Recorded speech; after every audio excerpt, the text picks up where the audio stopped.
245년이 지난 오늘의 우리들을 위해 기록해놓은 듯한 연암 박지원의 외침 열하일기를 오늘 다시 들어봅니다.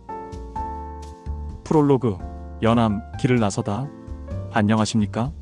오늘 저희가 함께할 대장정은 1780년 44세 연암 박지원이 청나라 걸륭제의 만수절 사절단을 따라 떠났던 5개월간의 기록 열하일기입니다. 단순한 여행기가 아닌 조선의 폐쇄적인 사상과 봉건사회를 향한 통렬한 비판, 그리고 새로운 세상의 비전을 담은 지성의 보물창고입니다. 연암은 기존 조선 사대부들의 중화주의와 명불론을 완전히 깨뜨리고 청나라의 실질적인 힘과 문물을 관찰하여 조선의 부강을 꿈꿨습니다. 이 길 위에서 연암의 눈은 모든 것을 새롭게 정의했습니다. 압록강을 건너다 이용후생의 첫 깨달음 도강록. 조선과 청의 경계인 압록강, 그곳을 건너는 순간은 연암에게 사고의 혁명이었습니다. 압록강은 겉보기에 깊고 험하나 실은 만리를 통하는 큰 길의 시발점이었다. 강을 건너니 온 세상이 활짝 열리는 듯했다. 나는 길에서 수많은 수레를 보았다. 청의 백성들은 이 수레로 무거운 짐을 가볍게 옮기고 멀리 교역하며 재물을 쌓는다. 그런데 우리 조선은 어떠한가? 수레를 만들 줄도 길을 낼 줄도 모른 채 오직 사람의 등짐에 의존하고 있다. 백성이 가난한 것은 하늘의 뜻이 아니라 바로 이 수레와 같은 실용적인 기술을 외면한 위정자들의 무지 때문이 아닌가. 연암은 수레의 중요성뿐 아니라 청나라의 벽돌 사용을 높이 평가합니다. 이는 나무를 아끼고 불에 강하며 견고한 건축을 가능하게 하는 실용적인 기술, 곧 백성의 삶을 윤택하게 하는 이용후생 사상의 구체적인 실천 방안이었습니다. 요동벌판에서의 통곡, 천지의 광대함, 호곡장. 압록강을 건너 펼쳐진 드넓은 요동벌판, 끝없이 광활한 대지 앞에서 연암은 갑자기 울음을 터뜨립니다. 사람들이 기쁨이나 슬픔에 울 때 그는 천지의 광대함을 깨달았기 때문이었습니다. 울음이란 반드시 슬픔이나 기쁨에서 나오는 것만은 아니다. 기운이 옹색하고 막혔을 때 울음은 터진다. 이 드넓은 천지를 바라보니 눈앞에 있는 것은 오로지 무궁한 공간뿐이다. 나는 지금껏 좁은 조선의 울타리 안에 갇혀 세상을 오해하고 있었다. 이 거대한 천지 앞에서 나의 지식과 고집은 얼마나 하찮은가. 크게 울어서 묵은 감정을 쏟아내니 비로소 천지, 만물이 나의 눈에 들어오는구나. 길 위의 기묘한 만남, 김신선과의 대화. 압록강을 건너 청나라의 요동 땅에 들어선 연암은 길 위에서 기묘한 행색의 김신선이라는 인물을 만납니다. 이 신선은 세상의 이치를 기발하게 해석하는 인물이었습니다. 허름한 차림으로 웃으며 김신선은 말합니다. 사람들은 나를 보고 신선이라 부르지만 나는 그저 스스로 편안하게 사는 법을 아는 사람일 뿐이요. 연암공, 당신은 세상의 모든 현상을 하나의 기운으로 보아야 하오. 똥오줌도 더럽다고 피할 것이 아니며 돈도 천하다고 멀리할 것이 아니오. 사람이란 춥고 배고픈 것이 가장 큰 걱정인데 어찌 쌀과 돈을 천하게 여길 수 있겠소? 쌀은 배를 채우는 곡식이요, 돈은 천하의 재물을 소통시키는 물건이요. 쌀과 돈은 결국 같은 생명의 기운을 담고 있는 것이니 이 둘을 귀하게 여겨야 세상이 평안해지는 법이요. 이 김신선과의 대화는 연암이 이용후생 사상을 단순한 기술 도입을 넘어 세상의 모든 가치를 실질적인 관점에서 재평가해야 한다는 철학적 깨달음으로 확장했음을 보여줍니다. 똥 먹는 개가 짖지 않는 이유. 청나라 길을 가던 연암은 조선과 다른 흥미로운 풍경 하나를 발견합니다. 바로 집집마다 개들이 짖지 않는다는 사실이었습니다. 이상하다. 청나라의 개들은 어찌 이리 짖지를 않는가? 조선에서는 조금만 낯선 사람이 지나가도 요란하게 짖어대는데 말이다. 나는 역관에게 그 이유를 물었다. 역관이 말합니다. 연암공, 청나라의 개들은 똥을 먹습니다. 연암이 크게 놀랍니다. 아니, 개가 똥을 먹다니. 그것이 어찌 개가 짖지 않는 이유가 된단 말인가? 그렇습니다. 이곳 사람들은 개에게 따로 먹이를 주지 않습니다. 개는 오직 주인이 버린 분뇨를 먹고 살아가지요. 그래서 개들은 늘 먹을 것을 찾기 위해 땅만 내려다볼 뿐 주인을 보거나 낯선 사람에게 짖을 여유가 없습니다. 연암은 이 이야기를 듣고 다시 한번 깊은 깨달음을 얻습니다.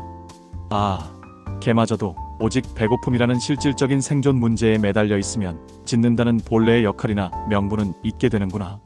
하물며 조선의 지식인들은 어떠한가?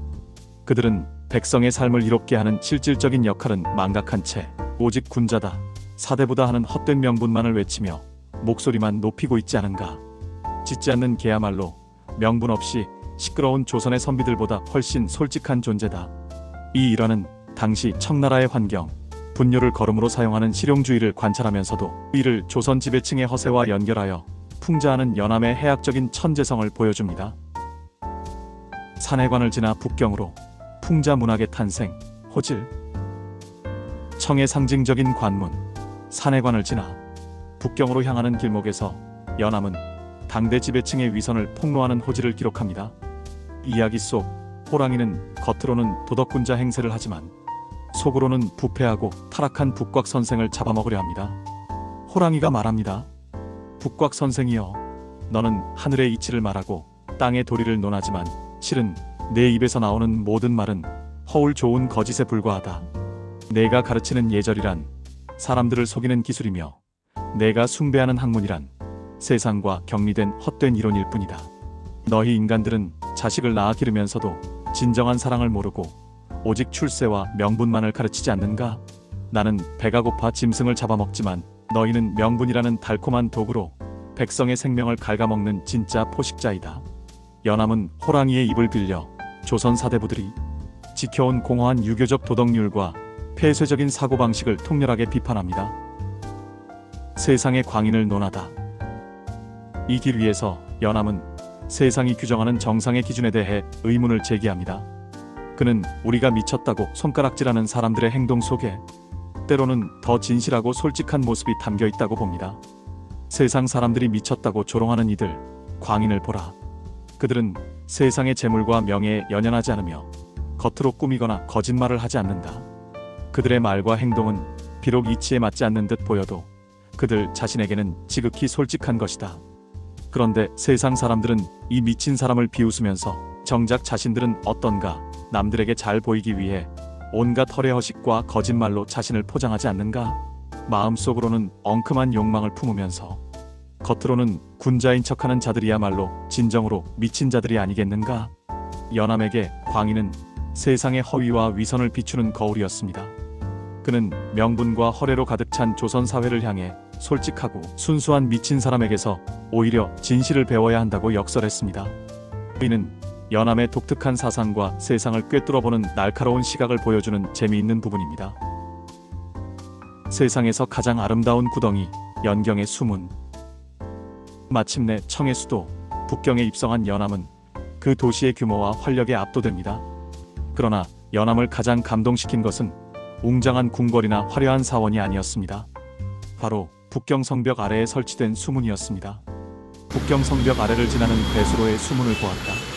돌을 다듬어 물길을 만들고 물의 흐름과 소리를 계산하여 조화롭게 설계하였다. 이 수문은 물이 바깥으로 흘러나가지 않도록 하면서도 홍수 때 물을 잘 빼낼 수 있도록 정교하게 만들어져 있었다. 나는 이 수문을 보며 깨달았다. 아름다움이란 반드시 눈을 즐겁게 하는 외적인 화려함에만 있는 것이 아니구나.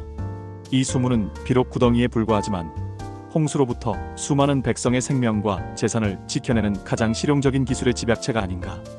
백성을 이롭게 하는 것이 진정한 덕이며 이 덕을 구현하는 기술이야말로 가장 아름다운 기술이다. 연암은 이 평범한 수문을 보며 백성의 실생활에 도움이 되는 기술이야말로 진정한 예술이자 아름다움이라는 실학적 미학관을 세웁니다. 북경의 풍경과 서양 문물, 만국 박람회의 현장, 황도기략. 마침내 청의 수도, 북경에 입성한 연암은 그 도시의 규모와 활력에 압도됩니다. 북경의 거리는 질서정연하며 오가는 수많은 사람과 물품이 만들어내는 소리는 천둥과 같다. 시장에는 조선에서 볼 수 없던 진귀한 물건들이 가득하고 사람들은 이익을 추구하는데 거리낌이 없다. 이 활기 넘치는 상업이야말로 나라를 부강하게 하는 근본이 아닌가. 특히 연암은 북경에서 서양 선교사들이 세운 천주교 성당, 남당을 방문하고 깊은 충격을 받습니다. 성당 안에는 기묘한 그림과 복잡한 천문 기구들이 있었다. 특히 서양화의 기법은 놀랍다. 평면의 벽에 그린 그림이 어찌 이리도 입체적이고 살아있는 듯한가. 이들은 자연의 이치를 깊이 탐구하여 예술과 기술에 접목하는구나. 우리가 오랑캐라 부르던 저들 청나라는 이미 서양의 과학과 문물을 적극적으로 수용하고 있는데 조선은 언제까지 낡은 명분 속에 갇혀 있을 것인가. 북경의 기이한 풍습, 가짜 문상객. 북경의 거리를 관찰하던 연암은 조선에서는 상상할 수 없는 기이한 풍습을 발견하고 놀라움을 금치 못합니다. 바로 돈을 받고 울어주는 문상객에 대한 기록입니다. 북경의 어느 장례식장을 지나는데 가족이 아닌 사람들이 통곡을 하고 있는 것을 보았다. 알고 보니 이들은 돈을 받고 고용된 직업적인 문상객, 곡공이었다. 상주가 슬퍼할 기력이 없거나 혹은 슬픔을 표현할 능력이 없을 때 이들을 고용하여 장례식의 체면을 세우는 것이다. 그들이 우는 소리는 어찌나 슬프고 절절한지 듣는 사람의 눈물샘을 자극할 정도였다.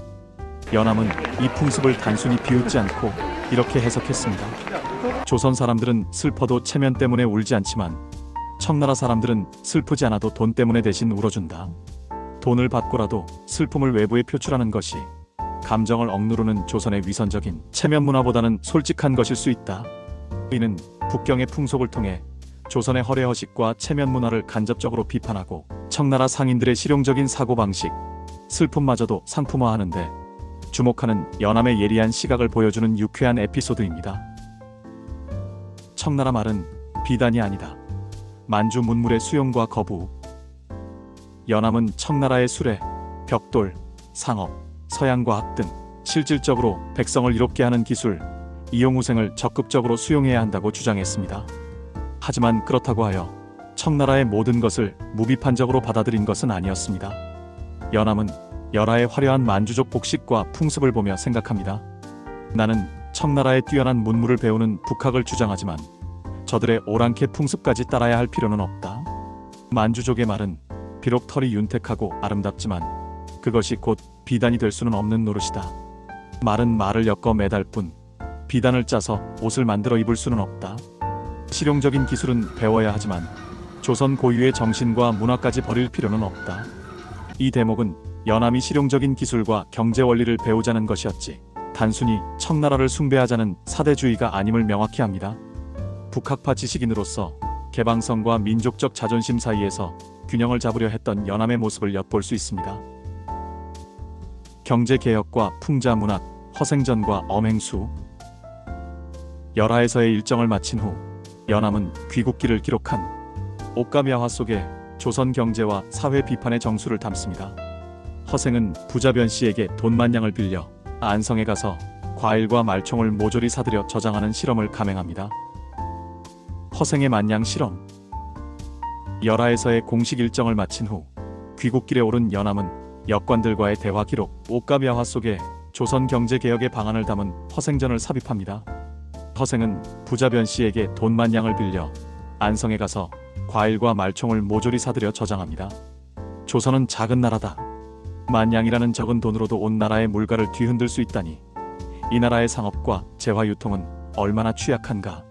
재화의 흐름이 막히니 백성은 가난을 벗어날 수 없다. 나는 만냥을 바다에 버렸다. 돈을 유통시키지 못하고 땅속에 묻어두는 것은 돈을 썩히는 것과 같다.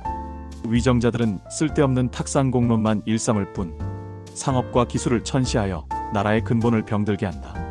진정한 개혁은 사대부의 허위와 무능을 고치고 숨어있는 인재를 등용하며 경제를 살리는 실질적인 정책에서 시작되어야 한다. 상인 정신의 재발견, 돈의 흐름과 장사의 중요성. 연암은 북경의 활기찬 시장을 관찰하고 허생전을 통해 자신의 경제관을 펼칩니다. 조선 사대부들의 폐쇄적인 산업공상 질서를 부정했음을 보여줍니다. 그는 상인을 천시하던 당시 조선의 분위기를 비판하며 돈의 유통이 국가 부강의 근본임을 강조합니다. 재물은 샘물과 같다. 쓰면 줄어드는 것이 아니라 써야 계속 솟아나는 것이다. 돈을 땅속에 묻어두거나 집안에 쌓아두고 쓰지 않으면 그 돈은 죽은 돈이다. 상인들은 이 돈의 흐름을 아는 사람들이다. 그들은 재화를 멀리 옮겨 부족한 곳을 채우고 필요한 곳에 공급하여 천하를 이롭게 한다. 어찌 상업을 천하게 여길 수 있단 말인가. 나라가 부강하려면 농업만큼이나 상업을 장려하고 상인을 기술자와 마찬가지로 우대해야 한다. 부가 나라를 살리는 근본이다. 빈섬의 꿈과 이상사회 실험. 만냥으로 조선 경제를 뒤흔든 허생은 자신이 모은 재물로 새로운 도전을 감행합니다. 그는 도적들을 설득하여 빈섬으로 데려가 이상적인 공동체를 건설하려 합니다. 허생은 도적들을 모아놓고 이야기합니다. 너희는 이 섬에서 평생 도적질을 그치고 사람답게 살아야 한다. 내가 너희를 위해 농사지을 땅과 씨앗을 주겠다. 다만 한 가지 조건이 있다. 너희는 모두 머리를 깎아 상투를 자르고 옷소매를 짧게 꿰매라. 도적들은 허생의 말대로 머리를 자르고 짧은 옷을 입었습니다. 허생이 이처럼 기이한 조건을 건 이유는 무엇이었을까요? 연암의 해석은 이렇습니다. 상투와 긴 소매는 당시 조선 사대부들의 명분과 허례를 상징하는 것이었습니다. 허생은 이 상투를 자르게 함으로써 낡고 헛된 명분에서 벗어나 실질적인 노동과 검소함을 통해 새로운 삶을 살도록 명령한 것입니다. 도적들은 이곳에서 농사를 짓고 재산을 모았으나 결국 허생의 가르침을 견디지 못하고 스스로 섬을 떠나게 됩니다. 허생은 말합니다. 나는 이들에게 부와 생산의 원리를 가르쳤다. 그러나 명분과 허례에 물든 세상의 습속은 쉽게 바뀌지 않는구나. 나의 실험은 실패했다. 도적들조차 이처럼 고치기 어려운데 하물며 굳어질 대로 굳어진 조선의 양반들을 어찌 바꿀 수 있겠는가. 빈섬의 실험은 허생이 단순한 부자가 아닌 사회개혁가로서 조선의 모순을 직시하고 해결책을 모색했던 지식인이었음을 보여줍니다. 허생의 실패는 곧 개혁을 가로막는 조선 사회의 완고함을 드러내는 연암의 강력한 비판 메시지였습니다. 가장 더러운 곳에서 찾은 깨끗한 정신, 예덕선생전. 열하일기에는 높은 관직이나 명망 있는 사대부가 아닌 가장 천대받는 직업에 종사하는 인물을 높이 평가하는 기록이 있습니다. 바로 예덕선생전입니다. 예덕선생은 바로 마을의 똥분뇨를 치우는 사람, 엄행수입니다. 지인이 연암에게 말합니다. 연암공, 당신은 왜 저 가장 더러운 일을 하는 사람을 예덕선생이라 부르며 존경하는 것입니까? 그는 천한 사람입니다. 그렇지 않소? 그가 하는 일은 더러울지언정 그의 정신은 가장 깨끗하오. 엄행수는 자신의 일에 충실하며 남이 천하게 여기는 일이라 하여 부끄러워하거나 피하지 않소? 진정 더러운 것은 그가 치우는 분뇨가 아니라 명분만 쫓으며 아무 일도 하지 않는 사대부들의 마음속 오만함이오. 엄행수는 남이 하기 싫어하는 일로 세상을 이롭게 하니 이는 진정덕이 있는 행동이오. 나는 이 엄행수를 통해 세상의 진정한 가치가 무엇인지 깨닫는다오. 이 기록은 연암이 신분과 직업의 귀천을 따지는 조선의 고정관념을 얼마나 철저히 배격했는지를 보여줍니다. 그는 실질적으로 세상에 이바지하는 모든 이의 가치를 존중했습니다. 꿈속의 만남, 창대와의 대화. 길었던 여정을 마치고 귀국하는 길, 연암은 육신의 고단함 속에서 깊은 잠에 빠집니다. 그리고 꿈속에서 창대라는 인물을 만나 대화를 나눕니다. 창대가 이야기합니다. 연암공, 당신은 이 먼 길을 다녀오며 무엇을 얻었습니까? 당신이 본 북경의 화려함, 열하의 웅장함이 진정 당신의 것입니까? 당신이 꿈속에서 만난 이 창대는 당신의 생각과 당신의 깨달음의 또 다른 모습이 아니겠습니까? 연암은 꿈속에서 대답합니다.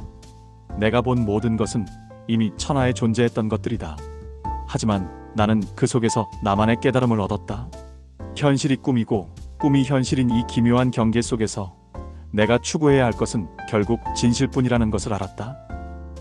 연암은 이 창대와의 대화를 통해 자신의 여정과 기록이 단순한 외부 세계의 관찰이 아니라 자신의 내면을 들여다보는 철학적 과정이었음을 깨닫습니다. 꿈과 현실, 삶과 죽음의 경계를 넘나드는 연암의 기발한 상상력과 사색을 엿볼 수 있는 대목입니다. 에필로그, 다시 조선을 향하는 길. 열하일기는 이처럼 여행의 기록을 넘어선 백과사전적 지식과 사상적 깊이를 담고 있습니다. 연암은 청나라를 통해 세계를 보았고 그 경험을 통해 조선에 나아갈 길, 즉 북학의 필요성을 강력하게 역설했습니다. 기술을 배우고 상업을 진흥시키며 낡은 사상을 버리고 새로운 시각으로 세상을 보아야 한다는 연암의 외침은 245년이 지난 오늘날에도 여전히 우리에게 유효한 메시지를 던져주고 있습니다.